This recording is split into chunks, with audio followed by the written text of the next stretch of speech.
Share మార్కెట్లో విజయం సాధించాలన్నారా? విజయవాడలోని విఎల్ ట్రేడింగ్ ఇన్స్టిట్యూట్తో ట్రేడింగ్ను ప్రొఫెషనల్గా నేర్చుకోండి. Online and offline classes available. Admissions open now.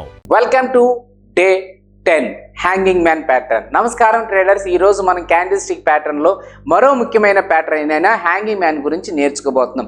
Hammer pattern లాగే కనిపించిన దీని అర్థం పూర్తిగా వేరు. హ్యామర్ డౌన్ ట్రెండ్ లో వస్తుంది, కానీ హ్యాంగింగ్ మ్యాన్ అనేది మనకి అప్ ట్రెండ్ లో వస్తుంది. మీరు అబ్జర్వ్ చేయొచ్చు, ఇక్కడ అప్ ట్రెండ్ లో మీకు ఇక్కడ కనపడుతుంది కదా, అప్ ట్రెండ్ లో సేమ్ హ్యామర్ లాగే ఉంటుంది, కానీ హ్యాంగింగ్ మ్యాన్ అప్ ట్రెండ్ లో వస్తుంది.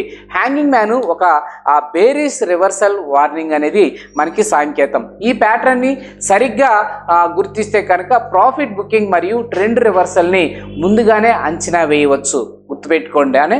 అండ్ దీంట్లో దీని యొక్క స్ట్రక్చర్ ఏంటి, దీని చిన్న రియల్ బాడీ ఉంటుంది, లోయర్ విక్ షాడో, లోయర్ విక్ చాలా ఎక్కువగా ఉంటుంది, అప్పర్ షాడో చాలా చిన్నదిగా ఉంటుందండి.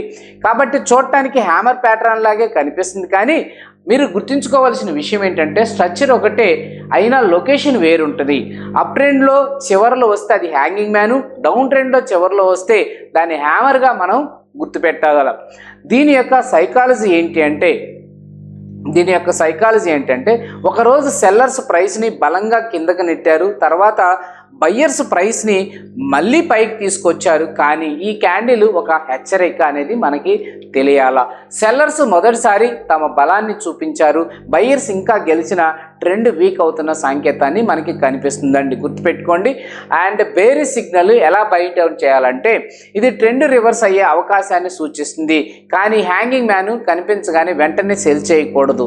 కేవలం వార్నింగ్ మాత్రమే, కన్ఫర్మేషన్ వచ్చిన తర్వాత మాత్రమే ట్రేడ్ చేయాలా. ఇది లైక్ చేయండి, అండ్ ఈ వీడియో నచ్చినట్లయితే లైక్ చేయండి, షేర్ చేయండి. Thank you very much. Day 11లో మళ్ళా కలుద్దాం. Thank you.